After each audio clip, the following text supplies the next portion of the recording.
السلام عليكم ورحمة الله وبركاته.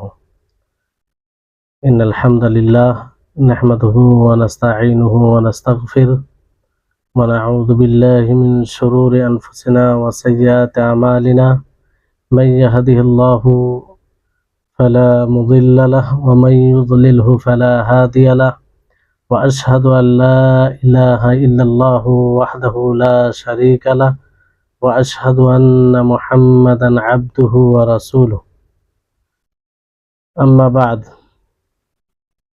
رب اشرح لي صدري ويسر لي أمري واحلل عقدة من لساني يفقه قولي رب زدني علما اللهم إني أسألك علما نافعا ورزقا طيبا وعملا متقبلا। সম্মানিত আজকের ক্লাসে উপস্থিত দিনপ্রেমী ভাই সকল, সম্মানিতা বোন, সর্বপ্রকারের প্রশংসা সেই মহান আল্লাহ তাবারক ওয়া তাআলার জন্য, যিনি আমাদেরকে তার একত্ববাদ, তার তাওহীদকে প্রতিষ্ঠিত করার জন্য সৃষ্টি করেছেন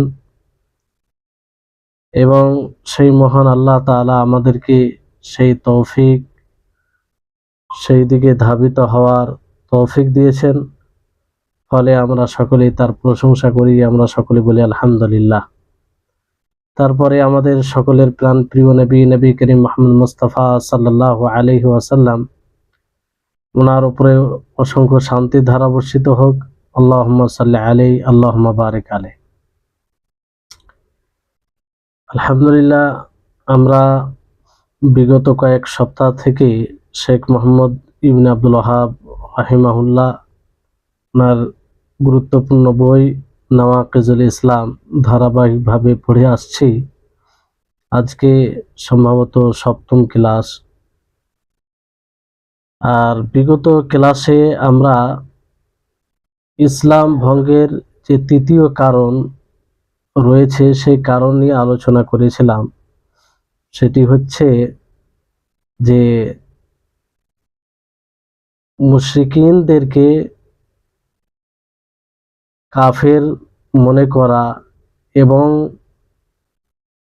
যদি কেউ মুশরিকিনদেরকে কাফের মনে না করে অথবা তাদের কুফরে, তাদের শিরকে সন্দেহ পোষণ করে অথবা তাদের মাযহাবকে বিশুদ্ধ সঠিক মনে করে, তাহলে এটা ইসলাম ভঙ্গের কারণ। তো এই ব্যাপারে যথাযথ আলোচনা হয়েছে। তারপরও স্পষ্ট করে দিই যে কারো মনে এটা সংশয় থাকতে পারে যে এদেরকে কাফের কিভাবে বলবো, এর দলিল কি।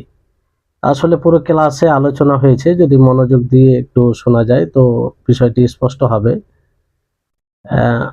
বিষয়টি হচ্ছে যে এটাকে মানে এই ধরনের যারা আকীদা পোষণ করবে কিংবা যারা মুশরিকিনদেরকে কাফের মনে করবে না, সুস্পষ্ট শিরক করে, কিংবা যাদের শিরক কুফরকে সন্দেহ পোষণ করবে অথবা তাদের পদ্ধতি মানহাজকে, শিরকি মানহাজ পদ্ধতিকে বিশুদ্ধ মনে করবে, তাদের ধর্মকে, তো এটা কুফরি আমল আর এটা ইসলামকে নষ্ট করে দেয়। কিভাবে?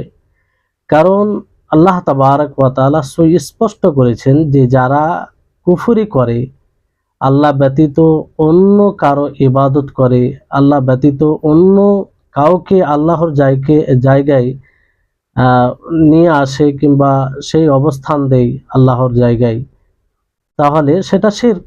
যেমন আল্লাহ তাবারক ওয়া তাআলা বলেন, লাকাদ কাফারাল্লাযীনা ক্বালু ইন্নাল্লাহা হুয়াল মাসীহ ইবনু মারইয়াম, যে তারা কুফরি করেছে যারা বলে যে আল্লাহ তাআলা সেই মাসীহ ইবনে মারইয়াম। আল্লাহ তাআলা তাদেরকে কাফের বলেছেন। এবার যদি এদেরকে কেউ কাফের মনে না করে, এদের ধর্মকে, এদের ধারণাকে সঠিক মনে করে, তো মূলত সে আল্লাহ তাবারক ওয়া তাআলার বাণীকে মিথ্যা মনে করলো। সে আল্লাহর বাণীর উপরে ঈমান নিয়ে আসেনি। যারা আল্লাহর বাণীকে মিথ্যা মনে করবে, যারা আল্লাহর বাণীর উপরে বিশ্বাস করবে না, তারাই তো কাফের। এই হিসাবে আর এ বহু জায়গায় আল্লাহ তাবারক ওয়া তাআলা যেমন আল্লাহ ব্যতীত অন্য কাউকে ডাকা এটা প্রকাশ্য শিরক বলেছেন, আর বড় শিরক, যে শিরক দ্বারা ইসলাম থেকে মানুষ বের হয়ে যাবে। এবার এই কাজগুলো করার পরেও এই কাজটিকে যদি সন্দেহ পোষণ মনে করে যে না এটা শিরকি কাজ হবে না, কিংবা এটা একটা তাদের পদ্ধতি ভালো পদ্ধতি, একটা ইবাদতের পদ্ধতি ভালো পদ্ধতি এরকম মনে করে, তাহলে মূলত সে এটা দ্বারা, এই ধারণা দ্বারা আল্লাহ তাবারক ওয়া তাআলার বাণীকেও অস্বীকার করলো, রাসূল সাল্লাল্লাহু আলাইহি সাল্লামের হাদিসকে উপেক্ষা করলো। এই জন্য সে কাফের হবে, এই জন্য সে কাফের হবে। তো এইভাবে মানে এই সংক্ষিপ্তভাবে যদি এটা বুঝেন তাহলে সহজ। যেমন রাসূল সাল্লাল্লাহু আলাইহি সাল্লাম সমস্ত মানব জাতি ও জিন জাতির জন্য রাসূল, কোনো খাস কওম জাতি, কোনো খাস এলাকা এরকম কোনো নয়, সকলের জন্য। আল্লাহ তাআলা কি বলেন, কুল ইয়া আইয়ুহান নাসু ইন্নী রাসূলুল্লাহি ইলাইকুম জামিয়া, যে হে নবী আপনি বলে দিন যে হে মানব সম্প্রদায় আমি তোমাদের সকলের নিকট রাসূল হয়ে প্রেরিত হয়েছি। তাহলে এটা আল্লাহ তাবারক ওয়া তাআলার বাণী। এবার এই বাণীকে কোনো ব্যক্তি উপেক্ষা করে যদি বলে যে না রাসূল আমাদের রাসূল নয়, মুহাম্মদ সাল্লাল্লাহু আলাইহি ওয়াসাল্লাম আমাদের রাসূল নয়, যেমন ইহুদি নাসারারা বলে, তো তারা মুসলিম হবে? তারা তো মূলত আল্লাহর বাণীকে, কোরআনকে মিথ্যা মনে করলো, কোরআনের কথার উপরে বিশ্বাস আনলো না, ফলে তারা কাফির হবে। তা এই হচ্ছে বিষয়। আর এর সাথে আরেকটি কথা যোগ করে দিই, যে কাফের এটা আসলে মানে কাফের এটা আসলে তাদেরকে বাড়তি কিছু বলা হয় না। এই বিষয়ে কথা বলতে গিয়ে বলেছি একাধিকবার যে আল্লাহ আল্লাহ এবং তার রাসূল তাদের তাকফির করেছেন, তাদেরকে কাফের বলেছেন। ফলে আমরা বলি কোনো মানুষ তাকফির করে না, বরং কোরআন ও হাদিস যখন তাকফির করে, কোরআন ও হাদিসের দলিল দ্বারা সাব্যস্ত হয় যে এই ব্যক্তি কাফের, তখন কাফের বলা হয় কিংবা তাকে কাফের মনে করা হয়, কাফের মতো তার সাথে ব্যবহার করা হয়। কোনো মানুষের ব্যক্তিগত এটা জিনিস নয়। কাফের কে হবে না হবে এটা শরীয়ত ফয়সালা করবে, শরীয়ত বলবে। তো এই বিষয়টি, আর কাফের অনেকেই মনে করে যে কাফের না ভাবাটাই কিংবা না বলাটাই উচিত। অবশ্যই যেখানে বলতে গিয়ে ফিতনা মানে ফিতনার আশঙ্কা আছে সেখানে বলবেন না, কিন্তু তাদেরকে তো কাফের মনে করতে হবে।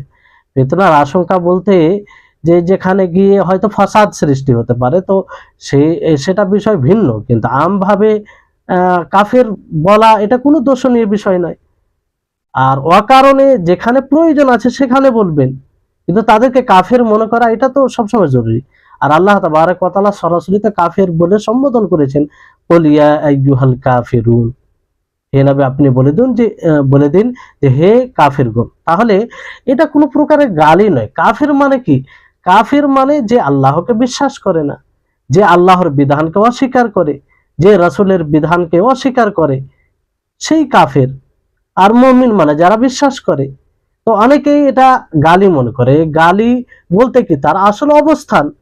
যদি কোনো ব্যক্তি ঈমান নিয়ে আসে তাহলে তাকে আমরা মুমিন বলবো, মুসলিম বলবো, আর যদি ঈমান না নিয়ে আসে তাহলে কাফের বলবো। তো এতে সমস্যা কি? এবার কাফেরকে তো মুসলিম বলা যাবে না, আর মুসলিমকে কাফের বলা যাবে না। তো বিষয়টি বুঝতে হবে। অনেকেই কাফের শব্দ শুনেই মানে মনে করে যে না এটা কঠোরতা কিংবা এইরকম কোনো বিষয় নাই। তাহলে আশা করি বিষয়টি স্পষ্ট, আর যথাযথ এটা আলোচনা হয়েছে। আজকে ইনশাআল্লাহ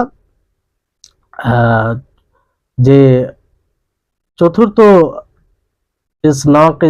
নাকিজে ইসলাম রয়েছে, একদম এটা গুরুত্বপূর্ণ, খুবই গুরুত্বপূর্ণ। আর বর্তমান সময়ে এই বিষয়টিকে, এই নাকিজে ইসলাম, ইসলাম ভঙ্গকারী এই বিষয়টিকে ভালোভাবে বুঝতে হবে, সকলকে একদম সূক্ষ্মভাবে বুঝতে হবে এই বিষয়টিকে। প্রত্যেকটা বিষয় জরুরি, মানে গুরুত্বপূর্ণ, কিন্তু এই বিষয়টি বেশি গুরুত্বপূর্ণ আমাদের সকলের জন্য বোঝা। চতুর্থ যে বিষয় যেটা ইসলামকে ভঙ্গ করে দেয়, সর্বপ্রথম শেখুল ইসলাম মুহাম্মদ ইবনে আব্দুল ওয়াহ্হাব রাহিমাহুল্লাহ ওনার ইবারতটি পড়ে নিচ্ছি, যে তিনি বলেন আর রাবি মান ইতাকাদা আন্না হাদিয়া গায়রির রাসূলি সাল্লাল্লাহু আলাইহি ওয়াসাল্লাম আকমালু মিন হাদিহি আও আন্না হুকমা গায়রিহি আহসানু মিন হুকমিহি কাল্লাযী ইউফাদ্দালু হুকমুত তাওয়াগীতি আলা হুকমিহি ফাহুয়া কাফির। শেখুল ইসলাম মুহাম্মদ ইবনে আব্দুল ওয়াহাব রাহিমাহুল্লাহ তিনি বলেন যে চতুর্থ নাকিজে ইসলাম, চতুর্থ যে বিষয়টি ইসলামকে ভঙ্গ করে দেয়, ঈমানকে ভঙ্গ করে দেয়, সেটা হচ্ছে যদি যে ব্যক্তি ধারণা করবে, আকীদা পোষণ করবে যে মুহাম্মদ সাল্লাল্লাহু আলাইহি সাল্লাম ব্যতীত কারো হেদায়েত, কারো আদর্শ এটা বেশি পরিপূর্ণ তার হেদায়েতের তুলনায়, তার পদ্ধতির তুলনায়, তার আদর্শের তুলনায় অন্য কারো আদর্শ বেশি পরিপূর্ণ, অথবা এই আকীদা পোষণ করবে যে রাসূলের হুকুম ব্যতীত অন্য কারো হুকুম রাসূলের হুকুমের তুলনায় বেশি ভালো, বেশি কল্যাণকর, বেশি লাভদায়ক। যেমন তাওয়াগীত, যারা তাগুত, তাদের হুকুমকে প্রাধান্য দেওয়া নবী সাল্লাল্লাহু আলাইহি সাল্লামের হুকুমের উপরে, তাহলে এটা কি হবে? এটা কাফের হবে, এটা কুফরি আমল। এই আমল ইসলামকে ভঙ্গ করে দিবে, ইসলামকে নষ্ট করে দিবে। তাহলে এই হচ্ছে বিষয়। তাহলে এই সংক্ষিপ্ত কথায় শেখুল ইসলাম মুহাম্মদ ইবনে আব্দুল ওয়াহাব রাহিমাহুল্লাহ তিনি দুটি বিষয় তুলে ধরেছেন। একটি হচ্ছে নবী করিম মুহাম্মদ সাল্লাল্লাহু আলাইহি সাল্লামের হিদায়াত, নবী করিম মুহাম্মদ সাল্লাল্লাহু আলাইহি সাল্লামের সিরা, নবী করিম মুহাম্মদ সাল্লাল্লাহু আলাইহি সাল্লামের মানহাজ। এই বিষয়ে যে যারাই আকীদা পোষণ করবে যে রাসূল সাল্লাল্লাহু আলাইহি সাল্লামের মানহাজের তুলনায়, রাসূল সাল্লাল্লাহু আলাইহি সাল্লামের আদর্শের তুলনায়, রাসূল সাল্লাল্লাহু আলাইহি সাল্লামের হিদায়াতের তুলনায় অন্য কারো হিদায়াত, অন্য কারো আদর্শ, অন্য কারো সুন্নাহ পদ্ধতি বেশি পরিপূর্ণ, তাহলে এটা কি হবে? এর দ্বারা ইসলাম থেকে বের হয়ে যাবে, এটা কুফরি ধারণা হবে, কুফরি আমল হবে। রাসূল সাল্লাল্লাহু আলাইহি সাল্লামের হিদায়াত বলতে, সিরাত বলতে যার উপরে রাসূল সাল্লাল্লাহু আলাইহি সাল্লাম চলেছেন, তার সার্বিক বিষয়ে শিক্ষা প্রদানে, ব্যবহার, আখলাক, চরিত্রে, পারিবারিক সব বিষয়ে তার হেদায়েত, এক কথায় যে পদ্ধতিতে নবী করিম মুহাম্মদ সাল্লাল্লাহু আলাইহি সাল্লাম চলাচল করেছেন। আর আমাদেরকে মনে রাখতে হবে যে রাসূল সাল্লাল্লাহু আলাইহি সাল্লামের হেদায়েত পরিপূর্ণ মানুষের মধ্যে। যেমন রাসূল সাল্লাল্লাহু আলাইহি সাল্লাম নিজেই বলেন, ইন্না খায়রাল কালামি কালামুল্লাহ ওয়া খায়রাল হাদি হাদি মুহাম্মাদিন সাল্লাল্লাহু আলাইহি সাল্লাম, যে সর্বোত্তম কালাম, সর্বোত্তম কথা আল্লাহ তাবারক ওয়া তাআলার কথা, আর সর্বোত্তম হিদায়াত পদ্ধতি সিরাত মুহাম্মদ সাল্লাল্লাহু আলাইহি সাল্লামের পদ্ধতি, মুহাম্মদ সাল্লাল্লাহু আলাইহি সাল্লামের হিদায়াত। তাহলে রাসূল সাল্লাল্লাহু আলাইহি সাল্লাম নিজেই স্পষ্ট করেছেন যে তার হিদায়াত পরিপূর্ণতা রাখে, মানুষের মধ্যে সবচেয়ে বেশি ভালো। আর এই জন্য আল্লাহ তাবারক ওয়া তাআলা তার ব্যাপারে বলেছেন যে ওয়া ইন্নাকা লাআলা খুলুকিন আযীম, যে আপনি উত্তম চরিত্রের অধিকারী। তাহলে আল্লাহ তাবারক ওয়া তাআলা নিজেই প্রশংসা করছেন তার। উত্তম চরিত্র কখন হবে? যখন পরিপূর্ণতা, তার হিদায়াত, তার সিরাত যখন পরিপূর্ণ হবে তখনই উত্তম হবে। আর আল্লাহ তাবারক ওয়া তাআলা অন্য জায়গায় বলেছেন যে ফাবিমা রাহমাতিন মিনাল্লাহি লিনতা লাহুম ওয়া লাউ কুনতা ফাযযান গালিযাল কলবি লান ফাযযু মিন হাওলিক ফা'ফু আনহুম ওয়াস্তাগফির লাহুম ওয়া শাওিরহুম ফিল আমর, যে যদি আল্লাহ তাবারক ওয়া তাআলার রহমত না হতো, আল্লাহ তাবারক ওয়া তাআলার রহমত লিনতা লাহুম, আপনি নম্রতা অবলম্বন করেছিলেন, আপনি যদি কঠোর হতেন তাহলে সকলে আপনার কাছ থেকে দূর হতো। রাসূলুল্লাহ সাল্লাল্লাহু আলাইহি ওয়াসাল্লাম নম্র ছিলেন, তিনি কঠোর ছিলেন না। তো তিনি মানুষকে শিক্ষা প্রদান করতেন সুন্দরভাবে, তিনি রাগ করতেন না, মানে অকারণে কারো উপরে রাগ করতেন না, কঠোরতা অবলম্বন করতেন না। আর এর অনেক উদাহরণ রয়েছে। যেমন এক দেহাতি মসজিদে এসে পেশাব করে দেয়, তো সাহাবায়ে কেরাম তাকে বকাঝকা করতে শুরু করে, তো আল্লাহ নবী তাদেরকে নিষেধ করলেন যে তাকে ছেড়ে দাও, এমনকি সে নিজের পেশাব পরিপূর্ণ করে নেয়, তার যেন ক্ষতি না হয়। তারপরে নবী করিম মুহাম্মদ সাল্লাল্লাহু আলাইহি ওয়াসাল্লাম সেই পেশাবের উপরে পানি ঢেলে দিতে বললেন। তারপরে সুন্দরভাবে নবী করিম মুহাম্মদ সাল্লাল্লাহু আলাইহি ওয়াসাল্লাম সেই ব্যক্তিকে বুঝালেন, ইন্নাল মাসাজিদা লাম তুবনা লিযালিকা ওয়া ইন্নামা বুনিয়াত লিযিকরিল্লাহি আযজা ওয়া জাল, যে এই মসজিদ এই জন্য তৈরি করা হয়নি, বরং এই মসজিদ আল্লাহর জিকিরের জন্য, আল্লাহকে স্মরণ করার জন্য এটা তৈরি করা হয়েছে। কি সুন্দরভাবে তাকে বুঝালেন।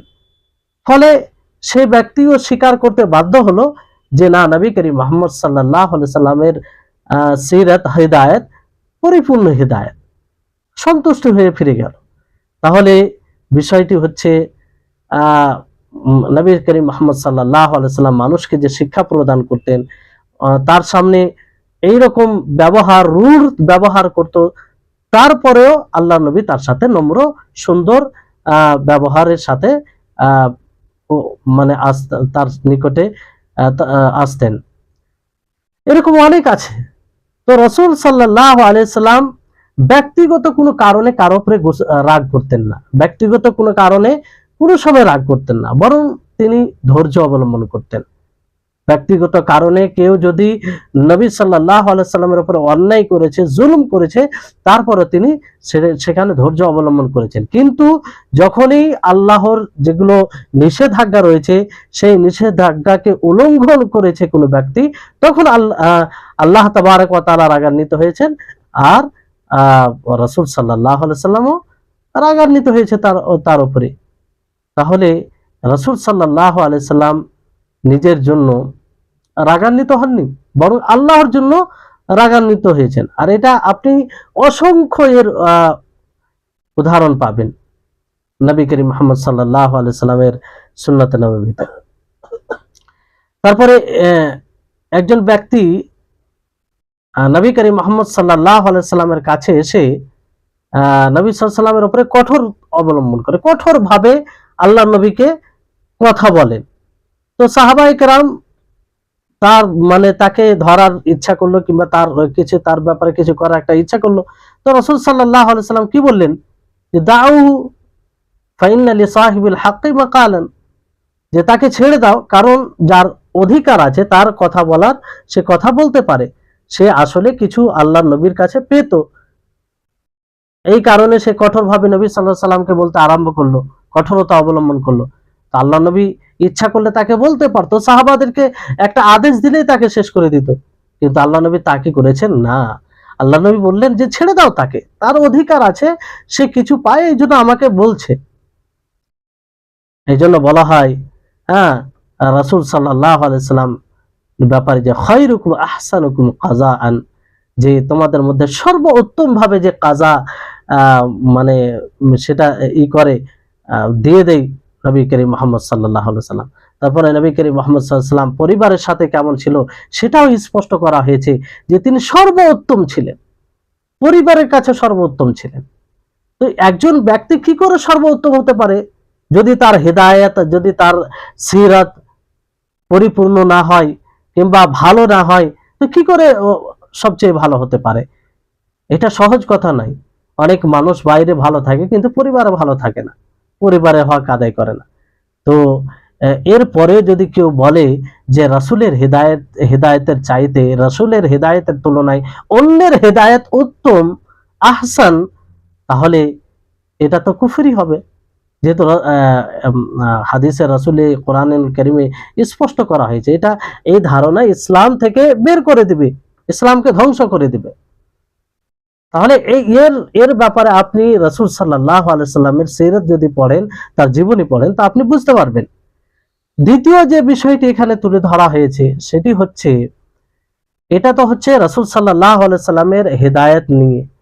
দ্বিতীয় যেটা বিষয় হচ্ছে সেটা হচ্ছে, কেউ যদি এই আকীদা পোষণ করে যে রাসূল সাল্লাল্লাহু আলাইহি সাল্লামের হুকুমের তুলনায়, বিধানের তুলনায় অন্য কারো বিধান বেশি ভালো, বেশি মঙ্গলকর, বেশি কল্যাণকর, তাহলে সে এর দ্বারা এটা কুফরি করবে। কেন? রাসূল সাল্লাল্লাহু আলাইহি সাল্লাম যা কিছু মানবের নিকটে পৌঁছালছে আল্লাহর বিধান, এটা আল্লাহর পক্ষ থেকে, এটা আল্লাহর পক্ষ থেকে। আর রাসূল সাল্লাল্লাহু আলাইহি সাল্লাম দ্বারা এটা প্রকাশ হয়েছে, কিন্তু আল্লাহ তাবারক ওয়া তাআলার পক্ষ থেকে। এই জন্য আল্লাহ তাবারক ওয়া তাআলা বিভিন্ন আয়াতে বলেন, ইন্না আনজালনা ইলাইকাল কিতাবা বিল হাক্কি লিতাহকুমা বাইনান নাসি বিমা আরাকাল্লাহ। এই আয়াতটি হচ্ছে সূরা নিসার 105 নম্বর আয়াতে, যে আমি আপনার উপরে কিতাব নাজিল করেছি হকের সাথে, যাতে আপনি মানুষের মাঝে ফয়সালা করেন, বিমা সেই জিনিস দ্বারা, আরাকাল্লাহ যা আপনাকে আল্লাহ তাআলা দেখিয়েছেন।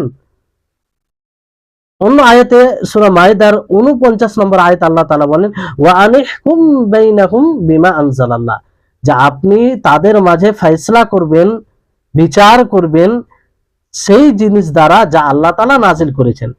তাহলে এই আয়াতগুলোতে আল্লাহ তাবারক ওয়া তাআলা কি বললেন, যে আল্লাহ তাআলা যা আপনাকে দেখিয়েছেন, যা আপনাকে বলেছেন তা দ্বারা ফয়সালা করবেন।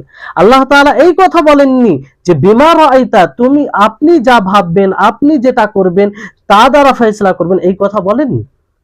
তাহলে রাসূলের হুকুমকে, রাসূলের বিধানকে উপেক্ষা করা মানে কার বিধানকে উপেক্ষা করা?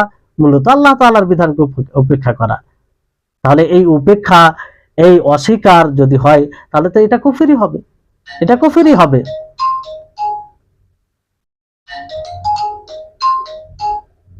এটা কুফরি হবে।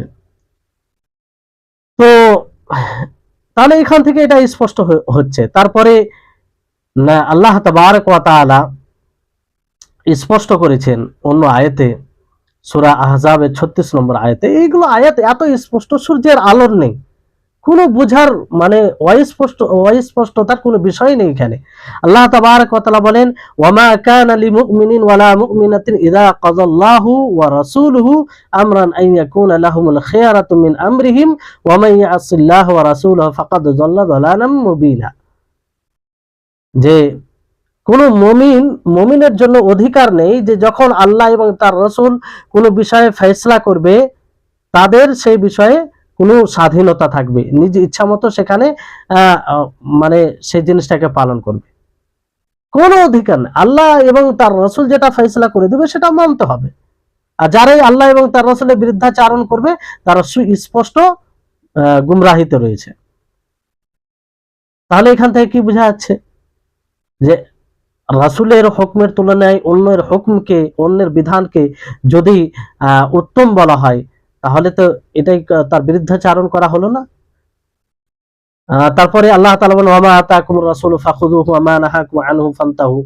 সূরা হাশরের 7 নম্বর আয়াতে, যে রাসূল তোমাদেরকে যা দিবে সেটা নিয়ে নাও, যা থেকে নিষেধ করবে সেটা থেকে তোমরা বিরত থাকো।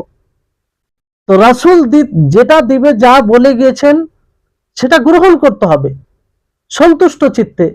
সেই জায়গায় যদি বলি না, এই বিধানের তুলনায়, এই হুকুমের তুলনায় কোনো মানুষের হুকুম উত্তম, বেশি ভালো, তাহলে এটা তো কোরআন আয়াতকে উপেক্ষা করা হলো। আর রাসূল সাল্লাল্লাহু আলাইহি সাল্লাম যা কিছু বলেছেন সবকিছু আল্লাহর পক্ষ থেকে। আল্লাহ তাবারক ওয়া তাআলা বলেন, ওয়া মা ইয়ানতিকু আনিল হাওয়া ইন হুয়া ইল্লা ওয়াহয়ুহা, যে নবী করিম মুহাম্মদ সাল্লাল্লাহু আলাইহি সাল্লাম নিজ ইচ্ছায় কিছু বলেন না, যা কিছু বলেন তিনি ওহীর মাধ্যমে বলেন। শরীয়তের বিষয়ে যখনই কথা বলেন নবী করিম মুহাম্মদ সাল্লাল্লাহু আলাইহি ওয়াসাল্লাম, সেটা ওহীর মাধ্যমে, তিনি স্ব ইচ্ছায় কিছু বলেন না। তা আপনি তার হুকুমকে উপেক্ষা করছি, তার হুকুমের তুলনায় অন্য কোনো মানুষের হুকুমকে উত্তম বলছি, তার মানে কি আল্লাহর হুকুমের উপরে অন্য কারো হুকুমকে প্রাধান্য দিচ্ছি। যে আল্লাহ তাআলা পরিপূর্ণতা রাখে, যে আল্লাহ তাআলা সর্ব বিষয়ে তিনি সবচেয়ে উপরে, তার সমতুল্য না, তার কেউ সমতুল্য আছে না তার কেউ উপরে আছে। তাহলে আপনি যদি বলি যে তার বিধানের চেয়ে অন্য কারো বিধান উত্তম, তাহলে আল্লাহর চেয়ে বড় করে দিলাম না? কি করে হতে পারে বড়? তাহলে এই জন্য এটা কুফরি আমল, কুফরি যদি এরকম ভাবে। আর এরকম ভাবে আমরা কোনো সময় মানে রাসূলের হুকুমের আগে কারো হুকুমকে প্রাধান্য দিতে পারি না, কোনো সময় দিতে পারি না। আল্লাহ তাবারক ওয়া তাআলা সূরা হুজরাতের 1 নম্বর আয়াতে বলেন, ইয়া আইয়ুহাল্লাযীনা আমানু লা তুকদ্দিমু বাইনা ইয়াদাইল্লাহি ওয়া রাসূলিহি ওয়াত্তাকুল্লাহ ইন্নাল্লাহা সামিউন আলিম, যে হে মুমিনগণ, তোমরা আল্লাহ এবং তার রাসূলের সামনে অন্য কোনো কারো কথাকে আগে প্রাধান্য দিও না, আগে বাড়ায় না, আর আল্লাহকে ভয় করো, কারণ আল্লাহ তাআলা তিনি শুনেন এবং জানেন।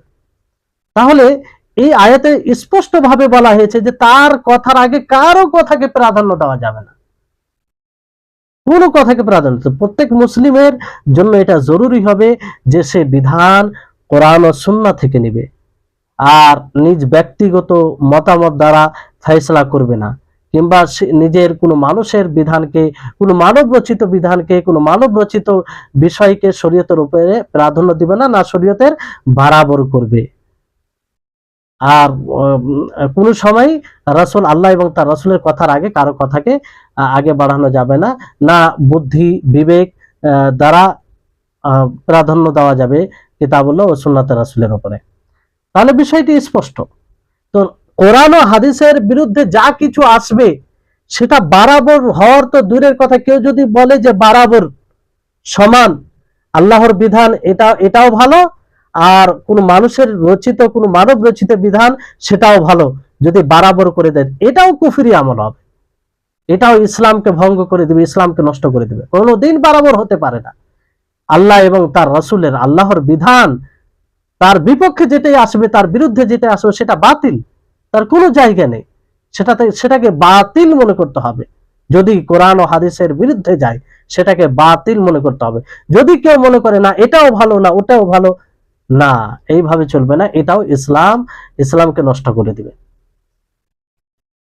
তাহলে এখান থেকে এটা স্পষ্ট হচ্ছে যে কোনো মখলুকের হুকুম যদি আল্লাহর হুকুমের তুলনায় প্রাধান্য দেয় কিংবা উত্তম মনে করে, তাহলে এটা কুফরি হবে, আর যে এটা করবে সে কাফের হয়ে যাবে। এটা ইসলাম ভঙ্গকারী আমল সমূহের মধ্যে একটি অন্যতম আমল। তারপরে আসুন যে আল্লাহর বিধান যেটা আল্লাহ তাআলা নাজিল করেছেন, সেই বিধান ব্যতীত অন্য কোনো জিনিস দ্বারা ফয়সালা করার বিষয় যেটা, এটা একটু আরো ভালো করে আমরা বোঝার চেষ্টা করি। যেমন ধরুন কোনো ব্যক্তি যদি এই ধারণা রাখে, দাবি করে যে বর্তমান সময় নিত্য নতুন প্রযুক্তির সময়ে চেঞ্জিং হয়েছে, পরিবর্তন ঘটেছে, ফলে নবী করিম মুহাম্মদ সাল্লাল্লাহু আলাইহি সাল্লামের জামানায় যে শরীয়ত নাজিল হয়েছে সেটা এই বর্তমান সময়ে প্রযোজ্য নয়, বর্তমান সময়ে উপযুক্ত নয়। যদি এই ধারণা কেউ রাখে তাহলে এটাও ইসলাম ভঙ্গকারী আমল হবে, এর দ্বারাও ইসলাম থেকে সে বের হয়ে যাবে যে এই ধারণা রাখবে। কারণ ইসলাম যে বিধান এসেছে এটা কিয়ামত পর্যন্ত সব সময়ের জন্য এটা প্রযোজ্য, সব সময়ের জন্য মানুষের জন্য কল্যাণকর, সব সময়ের জন্য এটা উপযুক্ত। এটা নয় যে এই সময়ের জন্য এটা উপযুক্ত আর এই সময়ের জন্য উপযুক্ত, তা নয়। নাজিল করেছেন কে এই শরীয়তকে? আল্লাহ তাবারক ওয়া তাআলা। আল্লাহ তাআলা কি জানেন না কখন কি, নাউজুবিল্লাহ, জানেন না যে কখন কোন বিধানের প্রয়োজন আছে? আর আমরা এই ধারণা যদি রাখি যে না এখন সময় চেঞ্জ হয়েছে, পরিবর্তন হয়েছে, মানুষের চিন্তাধারা পরিবর্তন হয়েছে, এই জন্য সেই পুরাতন আর দিন চলবে না, নাউজুবিল্লাহ, এটা একদম, এই ধারণা যে রাখবে সে ইসলাম থেকে বের হয়ে যাবে। তারপরে যদি কোনো ব্যক্তি শরীয়তের কোনো বিধান সম্পর্কে বলে যে না এই সময়ে এটা উপযুক্ত নয়, এর উপর আমল করা সম্ভব নয়, এর পরিবর্তে নতুন যেগুলো মানুষ নিয়ম বানিয়েছে সেটা সময়ে উপযোগী, সেটাকে পালন করা উচিত, এটা দাবি করে কিংবা ধারণা করে, তাহলে এটাও কুফরি ধারণা হবে। এর দ্বারাও ইসলাম থেকে বের হয়ে যাবে, ইসলাম নষ্ট হয়ে যাবে এর দ্বারা। কারণ সেই বললাম আপনাদেরকে যে এই শরীয়তে ইসলামিয়া কিয়ামত পর্যন্ত উপযুক্ত, সব সময়ের জন্য, সব জায়গার জন্য, সমস্ত মানুষের জন্য। তো প্রত্যেকটা মানুষকে এই শরীয়তের ব্যাপারে ধারণা রাখতে হবে যে এই শরীয়ত আমাদের জন্য সদা সর্বদা কল্যাণকর, সদা সর্বদা আমাদেরকে মানতে হবে। এর বিপক্ষে যাই বিধান আসুক না কেন, যতই সেটা চমৎকার মনে হোক না কেন, যতই মানুষ সেটাকে প্রাধান্য দেখ না কেন, সেটা বাতিল, বাতিল, বাতিল। এই ধারণা আমাদের হৃদয়ে নিশ্চিত ভাবে থাকতে হবে। আর এটা মনে রাখতে হবে যে যারাই মনে করে কল্যাণকর, আল্লাহর বিধান ছাড়া অন্য কারো কোনো মনীষীর তৈরি করা নিয়ম কানুন, সেটা কল্যাণকর নয়, সেটা দুর্ভাগ্যের বিষয়। তার মানে সে বুঝতে পারেনি, বিশৃঙ্খলা ছাড়া কিছুই সৃষ্টি করে না। যেমন ধরুন অনেক মানুষ বলে থাকেন যে, যেমন কেউ ব্যভিচার যদি করে, তো ব্যভিচারের শাস্তি কি? যদি বিবাহিত হয় তাহলে তাকে রাজম করা, আর অবিবাহিত হয়, প্রমাণ সহ ধরা পড়ে যায়, সাব্যস্ত হয়ে যায়, তাহলে তাকে 100 বেত্রাঘাত করা। আর যদি চোর চুরি করে, শর্তসমূহ ধরা পড়ে, তার চুরি সাব্যস্ত হয়ে যায়, তাহলে তার হাত কাটানো হবে। এবার এই সব বিধানের ব্যাপারে অনেকেই বলে যে এটা বর্তমান সময়ে এটা উপযুক্ত নয়, এইটা মানে এটা পালন করতে গেলে কঠোরতা হবে, এটা পালন করতে গেলে মানুষ ইসলাম থেকে দূরে সরে যাবে, নানা রকম ভাবে এইগুলো কথা বলে। যেমন কিসাসান, হত্যা করা, কেউ কাউকে যদি অকারণে হত্যা করে, তাহলে তার ব্যাপারে ইসলামের বিধান হচ্ছে যে তাকেও কিসাসান হত্যা করা হবে। কিন্তু সেখানে বলে যে না, এটা খুব কঠোরতা, উগ্রবাদী, এগুলো এটা এখন উপযুক্ত নয় কিংবা প্রযোজ্য এই সময়ে, সেটা হবে না। তো এই ধারণা যদি থাকে এই সব শরীয়তের বিধানের ব্যাপারে, তাহলে এটা ইসলাম থেকে বের করে দিবে, ইসলাম থেকে খারিজ হয়ে যাবে সে, যে এই ধারণা রাখবে। অনুরূপ ভাবে কোনো ব্যক্তি যদি এই ধারণা রাখে যে মানুষ স্বাধীন, ইচ্ছা করলে সে শরীয়ত দ্বারা ফেসলা করবে, আর ইচ্ছা করলে যেগুলো মানুষ রচনা করেছেন নিয়ম কানুন ল, সেটা দ্বারা ফেসলা করবে। যদি এই ধারণা যে এখতিয়ার, মানুষের মধ্যে এখতিয়ার আছে, ইচ্ছা করলে এটা, ইচ্ছা করলে এটা, তাহলে এই ধারণাও মানুষকে ইসলাম থেকে খারিজ করে দেবে। না, এটা কখনো হতে পারে না। এক কথাই যে শরীয়তের বিরুদ্ধে যেটাই কানুন যাবে, যেটাই নিয়ম যাবে, যেটাই নিয়ম পালন করা হবে, পুরো দুনিয়া যদি একসাথে মিলে সেই নিয়মটাকে তৈরি করা হয় আর সেটা শরীয়ত বিরোধী হয়, সেটা বাতিল। সেখানে স্বাধীনতা থাকতে পারে না যে এটাকে অবলম্বন করবো, এটাকে অবলম্বন করবো। তাহলে এইভাবে কেউ যদি ধারণা রাখে যে এটা ইচ্ছা, না, আল্লাহ তাবারক ওয়া তাআলা বলেন যে ওয়ানিহকুম বাইনাহুম বিমা আনজালাল্লাহু ওয়া লা তাত্তাবি আহওয়াআহুম, যে আপনি তাদের মাঝে ফয়সালা করুন তা দ্বারা যা আল্লাহ তাবারক ওয়া তাআলা নাযিল করেছেন। ফয়সালা করুন, আপনি আদেশ দিয়েছেন আল্লাহ তাআলা, আল্লাহ তাআলা স্বাধীনতা দেননি। তারপর আগে আল্লাহ তাআলা বলছেন ওয়ালা তাত্তাবি আহওয়াআহুম, যে আপনি তাদের প্রবৃত্তির অনুসরণ করিয়েন না। তো যদি স্বাধীনতা থাকতো তো আল্লাহ তাবারক ওয়া তাআলা বলতেন যে ঠিক আছে, তোমার উপরে যা নাজিল করা হয়েছে সেটা দ্বারা ফয়সালা করবে, আর মানুষ যা বলবে সেটা দ্বারা ফয়সালা করবে, এটা আল্লাহ তাআলা বলতেন না। আল্লাহ তাআলা হুকুম দিয়ে এটা বাধ্য করেছেন। বাধ্য মানে কি? শরীয়তের বিধান হচ্ছে যে মানতে হবে, না মানলে আপনি গুনাহগার হবেন। আপনি যদি অস্বীকার করেন তাহলে আপনি ইসলাম থেকে বের হয়ে যাবেন। আর যদি আপনি স্বীকার করেন যে না এটা মানতে হবে, তারপর আপনি কোনো কারণে মানে যার আলোচনা আসছে, তাহলে সেটা আলাদা বিষয়, সেটা গুনাহগার হবেন। তাহলে এই হচ্ছে বিষয়। কারণ এই হুকুম আল্লাহর হুকুম দ্বারা, আল্লাহর বিধান দ্বারা ফয়সালা করা, এটিও একটি ইবাদত। আল ইসতিসলাম লিল্লাহ, এটা আল্লাহর জন্য নিজেকে আত্মসমর্পণ করা। এই ইসলামের আমরা সংজ্ঞায় পড়েছি না, আল ইসতিসলাম লিল্লাহ, যে আল্লাহর জন্য আত্মসমর্পণ করা, সর্ব বিষয়ে, সমস্ত বিষয়ে আল্লাহর জন্য আত্মসমর্পণ করা, এটা হচ্ছে ইসলাম। তা আপনি যখন কোনো বিপদে কোনো ফয়সালা করবেন, আল্লাহর বিধানকে উপেক্ষা করে অন্য বিধান দ্বারা ফয়সালা করবেন, এটা তো ইসতিসলাম নয়, এটা আত্মসমর্পণ করা নয়। আল্লাহ তাবারক ওয়া তাআলা, যেমন পূর্বে আয়াতটি আপনাদেরকে বলা হলো, যে যখন আল্লাহ এবং তার রাসূল কোনো ফয়সালা করে নেবে, তো কোনো মুমিন মুমিনার জন্য অধিকারই নেই সেখানে যে সে নিজের ইচ্ছা মতো সেখানে মানে আমল করবে, কোনো অধীন নাই, এখানে কোনো স্বাধীনতা নেই যে নিজ ইচ্ছা মতো নিজের যুক্তিতে যেটা ভালো আসবে, যেটাকে ভালো মনে করবে সেটাকে মানবে আর এগুলো ছেড়ে দিবে, এটা নয়। মুনাফিকিন যারা রয়েছে তারা এগুলো করে। আর যারা মডার্ন মিজাজের, অথবা তারা এক ধরনের যে ইসলাম বিরোধী কিংবা ইসলামকে পছন্দ করে না, তাদের এগুলো ধারণা। তো ইসলাম বিরোধী যতগুলো নিয়ম আছে, সেগুলো ইসলামের বরাবর হতে পারে না, ইসলামের থেকে উত্তম হতে পারে না। এক কথায় সেগুলো বাতিল হবে, সেগুলো কি হবে? বাতিল হবে। তারপরে যদি ধরেন কোনো ব্যক্তি এরকম বলে যে আল্লাহ তাবারক ওয়া তাআলার হুকুম বিধান এটা সত্য, এটা সত্য, কিন্তু সেটাকে মানা লাজিম নয়, সেটাকে বাস্তবায়ন করা, সেটাকে জড়িয়ে ধরা এটা জরুরি নয়। অর্থাৎ সে মানে সে ব্যক্তি মানে জায়েজ বলছে যে মানুষের জন্য জায়েজ যে বর্তমান সময়ে যেটা সে উত্তম মনে করবে, যাতে বেশি লাভ মনে দেখবে, সেই অনুযায়ী সে ফয়সালা করবে।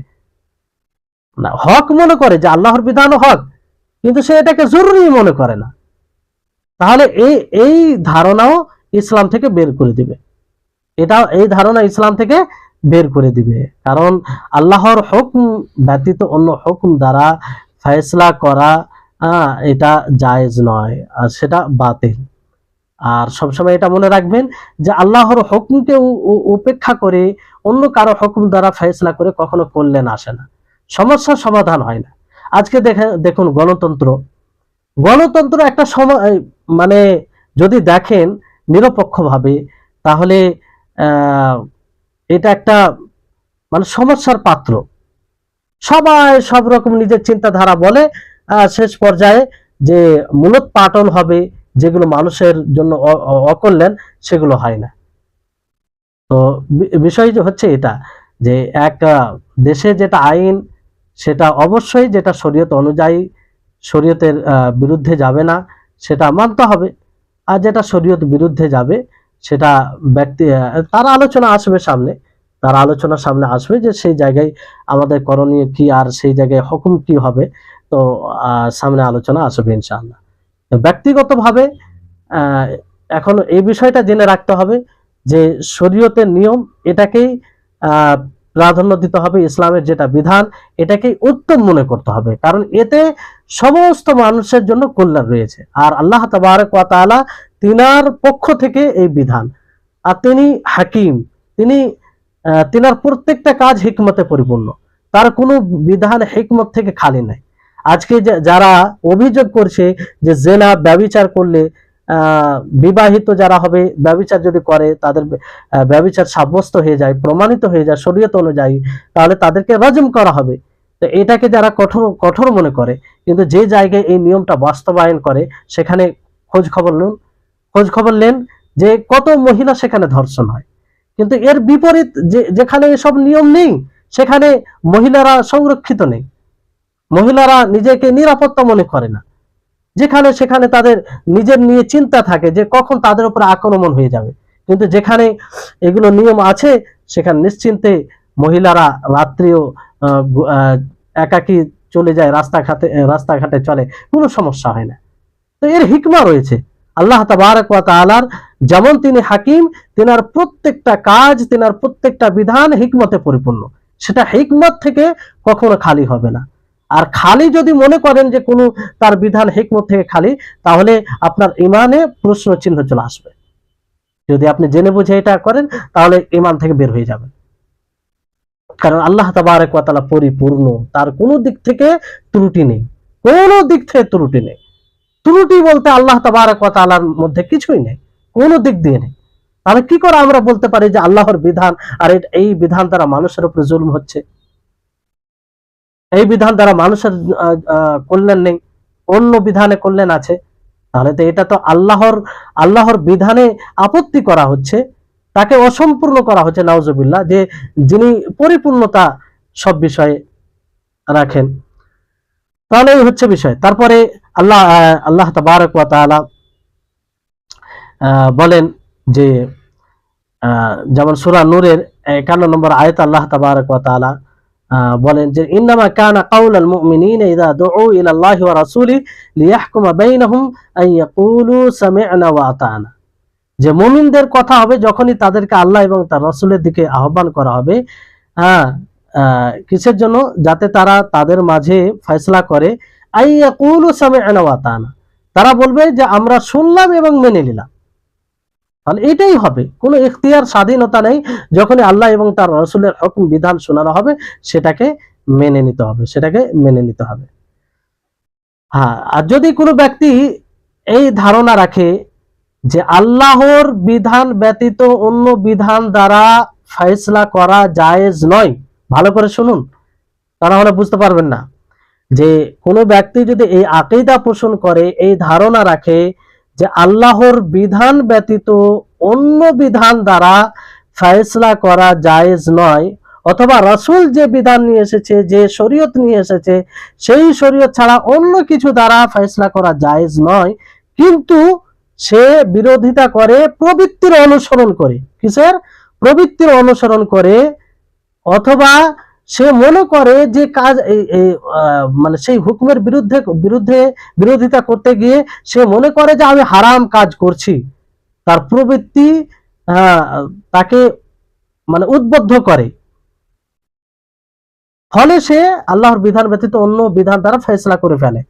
মানে লালচ, লোভ, এগুলো, ঘুষ নেওয়ার, কিছু হয়তো কেউ ঘুষ দিতে চাইলো, কিছু পয়সা দিতে চাইলো, রিশওয়াত দিতে চাইলো, সেটার দিকে লোভ করে সে দুনিয়ার কোনো আল্লাহর বিধান ছাড়া দুনিয়ার কোনো মানব রচিত বিধান দ্বারা ফয়সলা করে নিল মালের সম্পত্তির লোভে। তাহলে অথচ আর সেই ব্যক্তি ধারণা করে যে আমি গুনাহগার, আমি রাসূলের বিরুদ্ধাচারণ করছি, আল্লাহর বিরুদ্ধাচারণ করছি, তো এই ব্যক্তি কাফির হবে না, এই ব্যক্তি ইসলাম থেকে বের হবে না, সে বড় গুনাহগার হবে, কাবিরা গুনাহগার হবে, তাকে তওবা করতে হবে।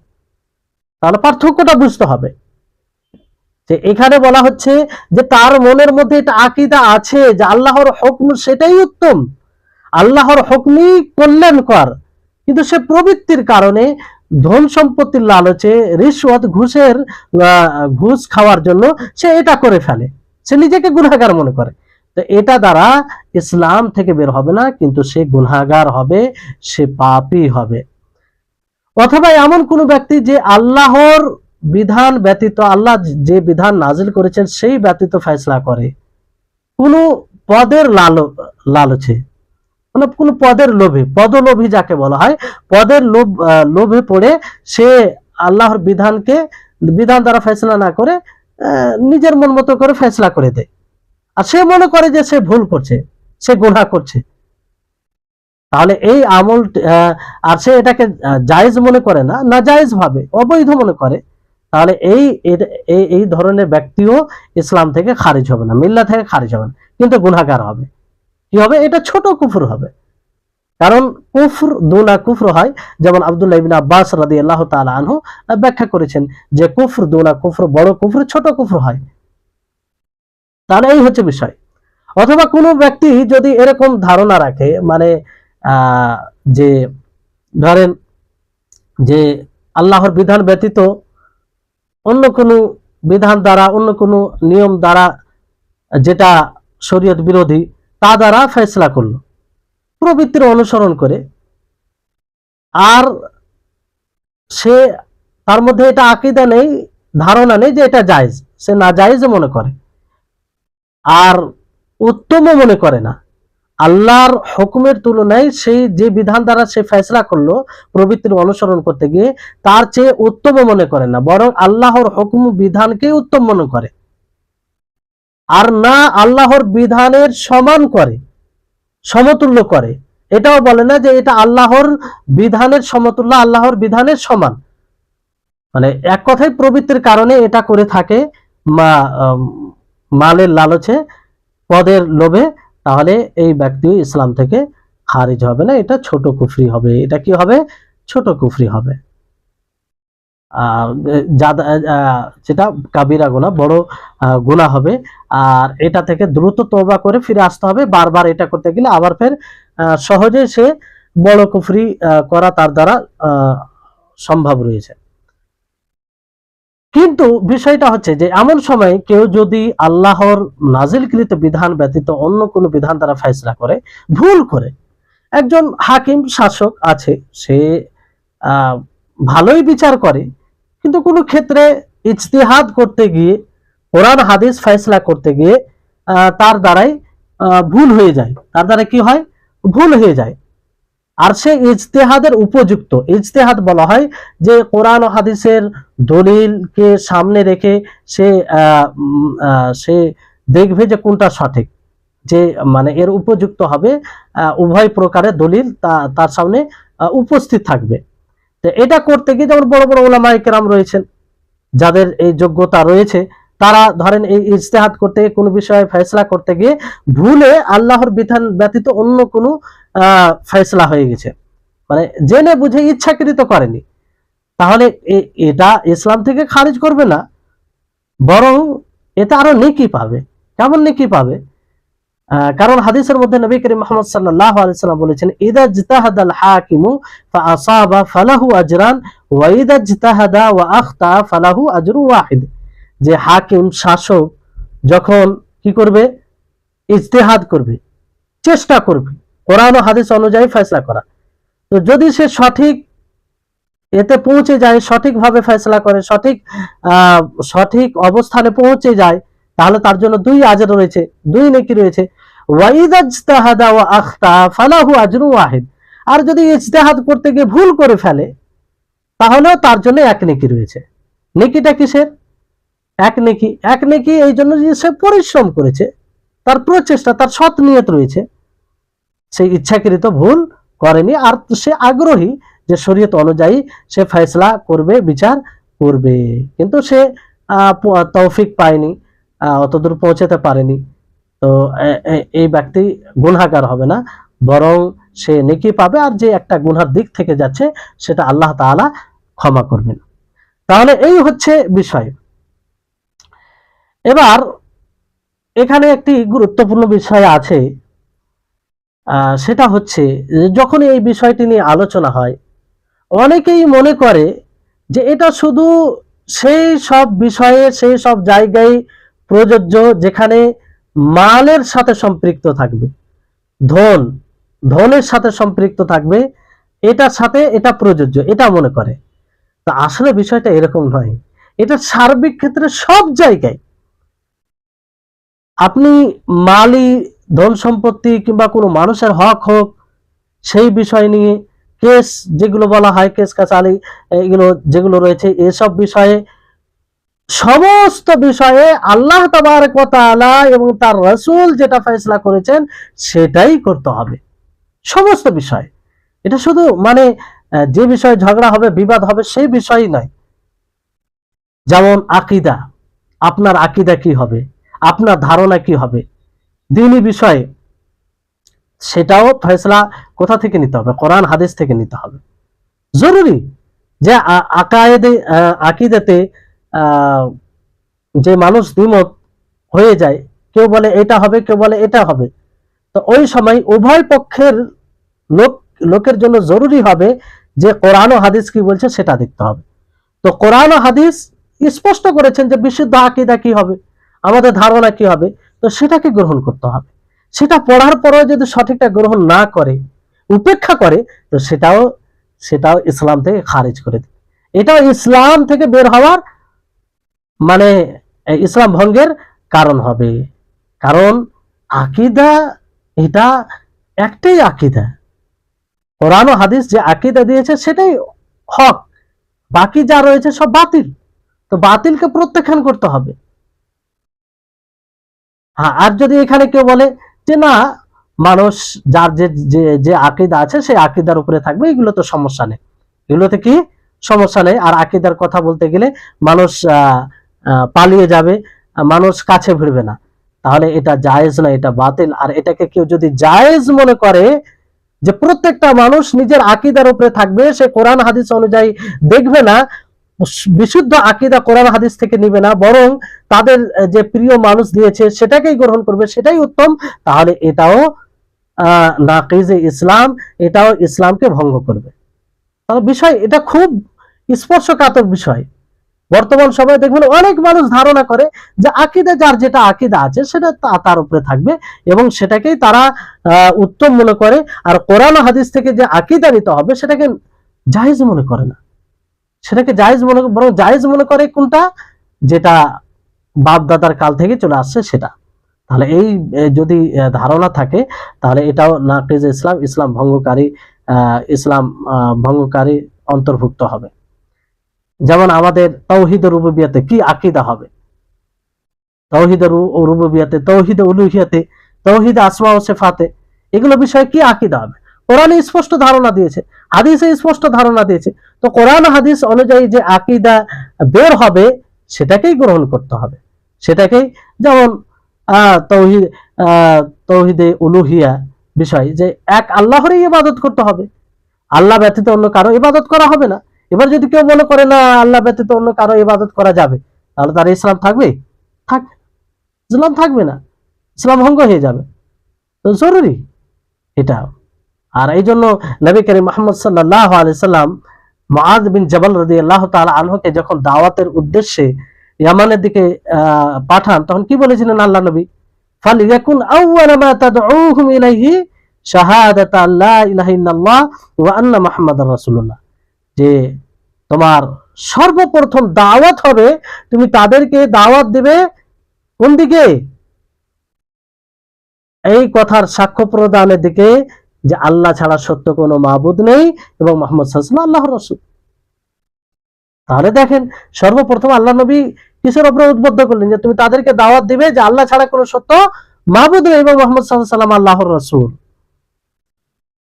তাহলে এই জায়গায় আগে ক্লিয়ার হতে হবে, এই জায়গায় আগে ক্লিয়ার হতে হবে। আর সমস্ত রাসূলগণই এই দাওয়াত দিয়েছেন, সমস্ত রাসূল, লা ইলাহা ইল্লাল্লাহ, সমস্ত রাসূলের দাওয়াতের মিশন, দাওয়াতের যে বিষয় ছিল লা ইলাহা ইল্লাল্লাহ, আল্লাহ ছাড়া সত্য কোনো মাবুদ নেই।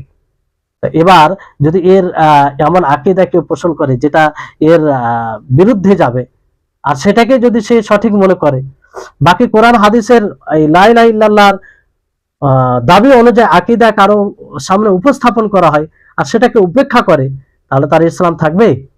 ইসলাম থাকবে না, ইসলাম ভঙ্গ হয়ে যাবে। যেমন ধরুন যে কেউ যদি আল্লাহ ব্যতীত অন্য কারো নামে জবাই করে, আল্লাহ ব্যতীত অন্য কারো নামে মানত করে, আল্লাহ ব্যতীত অন্য কারো কাছে সহযোগিতা, অর্থাৎ মৃতদের অনুপস্থিতদের কাছে সহযোগিতা চায়, আর তাকে বলা হয় যে এইসব কাজ ঠিক নয়, এইগুলো তো একমাত্র আল্লাহই হক রাখে, আল্লাহরই জন্য করতে হবে, আর সেটাকে সে যদি উপেক্ষা করে, তাহলে নিশ্চয়ই এটা তার ইসলামকে ভঙ্গ করে দিবে, ইসলামকে নষ্ট করে দিবে। তো সার্বিক ক্ষেত্রে এগুলো বিষয়।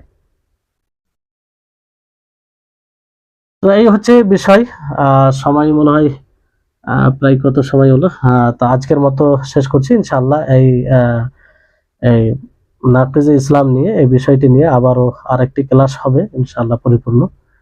আর আশা করি এর মধ্যেই অনেকটা আপনারা বুঝেছেন। আর যেগুলো যে সব কথাগুলো স্পষ্ট আপনাদের নিকটে, আবার জিজ্ঞাসা করবেন, সমস্যা নেই। গ্রুপ আছে, গ্রুপেও জিজ্ঞাসা করতে পারেন। যদি ক্লাসের সময় সেই অভিযোগ উপস্থিত না থাকে, তো গ্রুপে সেই প্রশ্নটা করে রাখতে পারেন। হয়তো প্রয়োজন মনে করলে ক্লাসে বলা হবে, যদি সকলের জন্য সেটা উপকারী হয়, আর তা না হলে গ্রুপে সেটা উত্তর দেওয়া হবে। আল্লাহ তাবারক ওয়া তাআলা আমাদের সকলকে যেন এইসব বিষয়কে বুঝার, সঠিকভাবে বুঝার আর সেই মতো জীবনযাপন করার তৌফিক দান করেন। ওয়া আখিরু দাওয়ানা আনিল হামদুলিল্লাহি রাব্বিল আলামিন। আসসালামু আলাইকুম ওয়া রাহমাতুল্লাহি ওয়া বারাকাতুহু। জাযাকুমুল্লাহু খাইরান ওয়া আহসানাল জাযা।